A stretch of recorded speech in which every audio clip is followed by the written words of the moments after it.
পূর্ব রামচন্দ্রঘাটে জুয়াকাণ্ডে উত্তেজনা, ভাঙচুর দোকানে।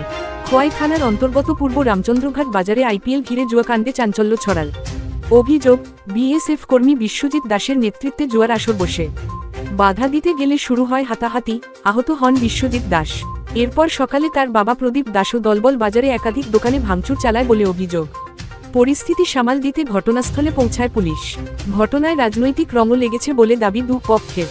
ঘটনাটা আমি সকালবেলা ঘুরে 5টার সময় দোকান করছি, দোকান করে যা চাটা বানাইছি সব কিছু করছি, পয়সার দোকান দরজা করছি, কাস্টমার ঢুকছে, কাস্টমারটা খাওয়ান দিচ্ছি, খাওয়ান টাউন দিয়া কাস্টমার যখন নাই তখন আমি টিফিন দিয়ে বুঝি, মানে একটা রুটি আর চা। তা আমি খাইছি, হঠাৎ করিয়া অনেকগুলো লোক আইয়া ঘরের মধ্যে ঢুকছে, এইভাবে পেয়ে যাই আমার কোনো কথা হতো না। আমি কিটিছে এরা কেউ আরও উল্টা বাহা জমার করে। এমন সময় প্রদীপ দেখা যায় ঢুকছে ঘর, ঢুকছে আমার আপনি এখানে হয় তারা বাড়ি এই বাইর করে ফিরে দিই তো ফুলাই না দে, এইটাও করতেছে অনেক কথা। আমি ফুলা যে কী হয়েছে না তা কিন্তু আমি জানি না। আমি সন্ধ্যা রাত যাই, রাত 8টার সময় যাই আর দুপুরবেলায় যাবো প্রত্যেক দিনই। আমি 1.5 বছর দিয়ে রকম। প্রদীপ বুঝতে প্রদীপ দাস। প্রদীপ দাস থানে বাড়ি বই, তারা বাড়ি বাচ্চাগুলা তাই এমনি কী করে? এমনি তো তার গৃহস্থী আপনার দোকানে যারা যারা ভাঙচুর করছে তারা চিনেন? চিনি, অনেক লোক চিনি।